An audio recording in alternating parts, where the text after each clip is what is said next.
Hello and welcome this evening, morning, or afternoon, wherever you're checking in from. This is Dr. Brenda Roach, but you can call me Brenda because it's much easier. And if you're catching this live, let me know down below where you are tuning in from. Would love to hear and get a shout out to you, as well as if you're catching this on a replay. Go ahead and do hashtag replay down below and let me know again where you're tuning in from. If you're finding value in what I have to share tonight, hey Gary, glad you've joined me. And I'm so glad you're back in Billings and that you guys found a house. I am so excited for you and Rayanne. Hey Nicole, glad you joined me. And so again, hey Marge, glad you joined me. Hope you guys are staying warm up there in the International Falls.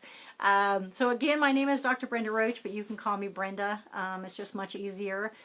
For those of you that don't know me, I'm a neuropsychologist by trade, and I also have a health and wellness company to help people work on their health and wellness goals as well as their wealth goals. But tonight I'm talking about, I'm in the fourth part of a series that's going to go on for several months, talking really about how to take back our life. And so we've been talking about journaling. We've been talking about looking at our balance in our life, which I've talked a lot about mine, which is way out of balance. It's been out of balance for a long time, and working on getting it back together. So I'm really doing this along with you. So it's not me just coming on, hey Aztec, how you doing? You know, talking about this, hey Ken, glad to join me. But I'm really doing this along with you. And so I'm happy that you've all joined me on this journey. If you haven't caught the first 3 parts of this series, you can go back on my page and find the first 3 parts. I would encourage you to do that. There's some homework assignments that go along with it as well. But really looking at how do we have a more balanced life, and that's really what this whole series is about. And so we've talked about, looking at our wheel, with ourselves in the middle, and then looking at all the different components, hello Aztec, all of those things, and how to find a better balance in our lives. Too many of us are just rushing around kind of in a fog and going from one thing to another without really looking at how to slow down and enjoy our life and really put our priorities first. And so again, if you're finding this helpful, let me know. Give me some thumbs up. Let me know down in the comment section. If you think other people could benefit from this, please feel free to share as well. So tonight, what I'm going to be talking about is really how to connect our head to our heart. Most of us are really trained to live kind of from our neck up. Our culture really values, knowledge and quick thinking and a strong education. Hey, Rosa, can't wait for you to get back from your trip, and I hope things are going well, thinking of you and your family. And so really, how do we connect, our head to our heart? We walk around a lot of times, hey Amy, glad you're joining me, with it really disconnected on how we feel because we just kind of live up in our head. And when we're out of touch with our feelings, unfortunately, several things can happen. First, we make decisions that may not be in our best interest when we really are just in our, thinking head and our rational mind. You're more apt to push away priorities aside for demands of others by doing what you think you should do instead of maybe what you feel like you should do. Hey, Shalom, glad you joined me. The other thing is you'll know that you're doing this when you find yourself kind of saying yes. How many of you, give me some thumbs up below if you've ever done this, where you've said yes to a request and then later go, oh crap, why am I doing this? And you really wish you would have said no. And so give me some thumbs up if you've ever done that. I know I have done that numerous times. I'm getting better at that, but it is something that I continue to battle with as well. Second, when we live in our head, hey Ushi, glad you joined me. When we live in our head, the other thing that happens is our threshold for stress and anxiety really increases. And you find yourself kind of just putting up with stuff. You take on more and more without realizing it. And before you know it, you're on overload. Hey, Jordan, glad you joined me, until you know it. And then it's just too late. Oftentimes we don't catch it until it's too late. And oftentimes what we also find is that when we're under all that stress and we're really just living in our head and we're doing more and more and more because we haven't really thought about things, what happens is that we start getting sick. You'll start noticing more colds and more illnesses that we're having, and we just get run down at that point because our alarm doesn't go off oftentimes until it's too late.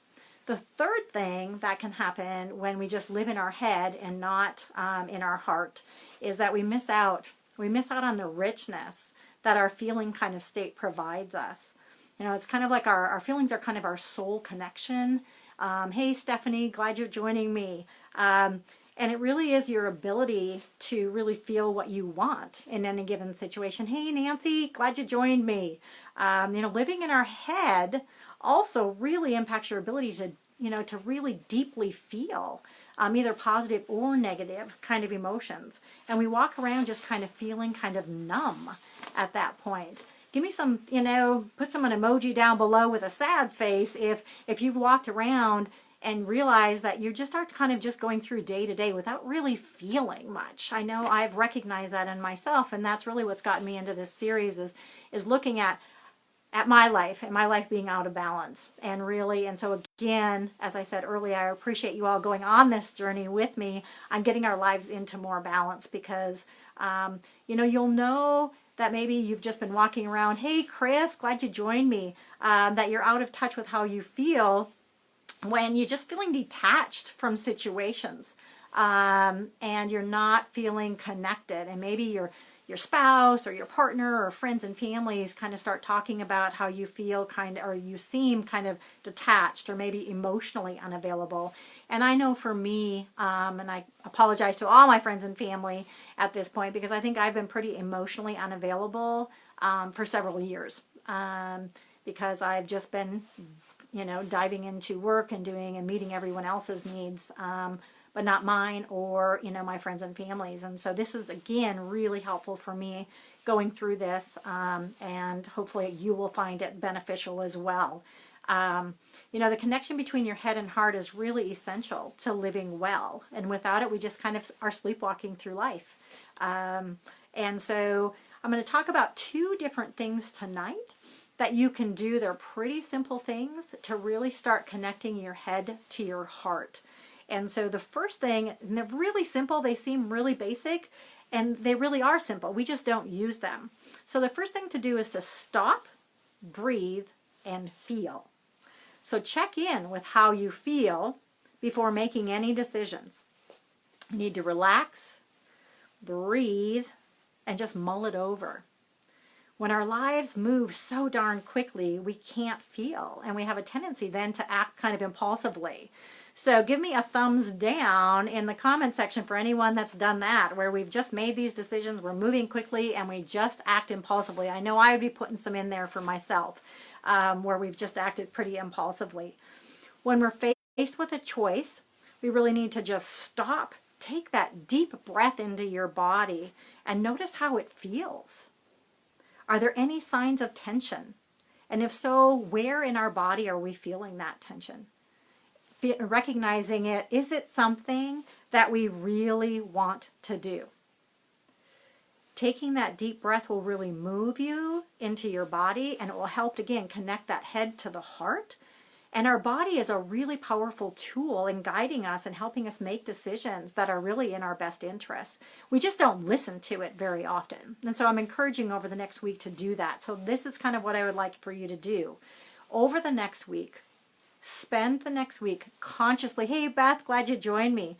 Spend the next week consciously noticing how your body reacts to different situations. For example, notice how you feel when you're just kind of having a conversation with someone, watching a movie, reading the newspaper, when you're driving down the road. Just notice how you feel. Practice connecting that head to the heart by giving yourself ample time to breathe deeply and check in with yourself. By strengthening that connection between our head and our heart, it takes deep, daily practice, but then it becomes kind of instinctive, and we can really use it on a pretty regular basis.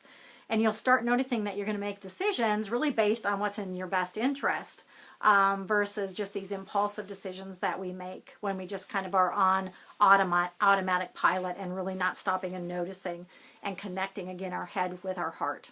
So again, stopping, breathing, and feeling.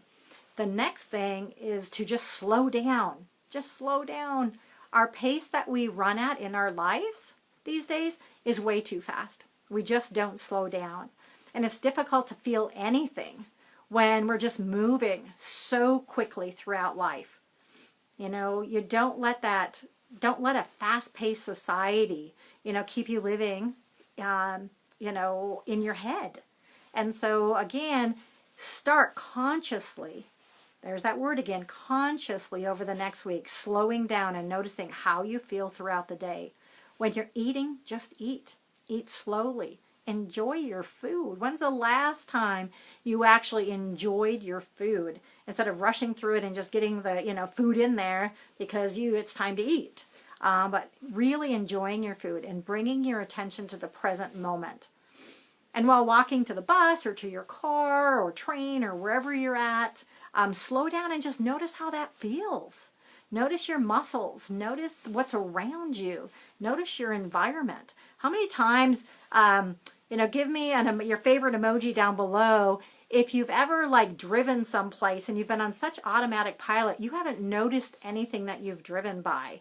I know that's happened to me, like when I've driven home and I just am on automatic pilot. And then the next day when I drive home, I see that they're putting up a new building. And clearly it was there the day before. But I was so in my head that I didn't even notice it the day before.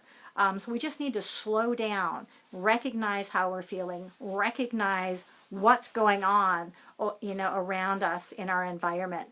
Bring yourself into that present moment.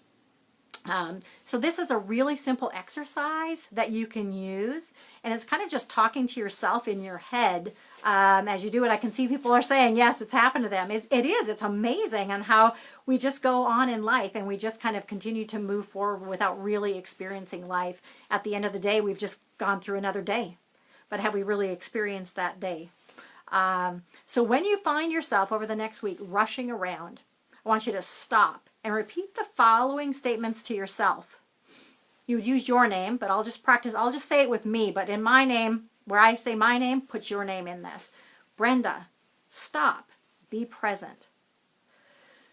Take a deep breath. Brenda, go slow. Notice what's around you. And then look around to your environment.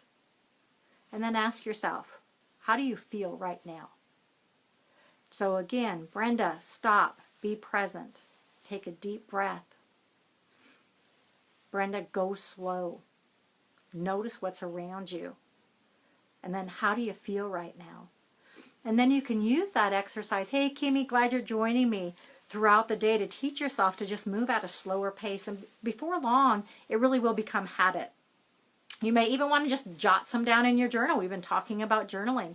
Jot down some of the feelings that you got in touch with over this week as you practice these particular skills. Put it down in your journal. And I think you're going to be pleasantly surprised to discover that life is far, far richer when you stop and enjoy it. We have too short of time to continue to rush around as we are, at least for me. Maybe some of you have a better balance than I do, but I know for myself, and that's why I started this series, is to go on a journey with all of you to look at how can we all work together and support each other and really start living life and slowing down. Life is too short. We've had too many people, with too many family members, too many illnesses. Many of you that I know are on here tonight, are struggling with that. And so how can we just slow down and enjoy each day? All we have is our day. We're not guaranteed for tomorrow. And so, hey, Dawn. And so really slowing down and really thinking about this. Again, if this is making sense, give me some thumbs up. If you think this is helpful for other people, please feel free to share it. If you haven't caught the first 3 parts of this series, I would encourage you to go back on my page, find those 3, or if you want me to, if it's going to be easier for me to just tag you in those, just put please tag down below and I'll tag you in those first 3 videos so that you can then watch those as well. It'll make much more sense to you as we go through this. So this is another series that I'm going to continue on. I do check in or do tune in every Thursday evening at 7:30 Mountain Standard Time. If you're catching this by replay, put hashtag replay down below. Let me know where you're tuning in from. And so next week, we're going to be really talking about, it continues this kind of thing that we're talking about tonight. Hey, Skylar, but we're really going to be talking about our 3 states of mind. So we have a wise mind, which I'm really kind of talking about tonight. We have our emotional mind and our rational mind. And so I'm going to be talking a lot about that next week. And how we can use each of those states of our mind in different situations to, again, keep us in better balance. So I see some people there that want me to tag you, so I will tag you tonight in those videos so you can go back and watch from the first part of this series. I encourage you to, again, tune in next week or catch us on replay. Again, I will be here every Thursday at 7:30 Mountain Standard Time. Again, if you're finding value, let me know down below that you're finding value. Please share this with other people. You have a great evening, morning, afternoon, wherever you're tuning in from. And again, consciously be aware this week of how you're feeling. And so slow down, take that breath.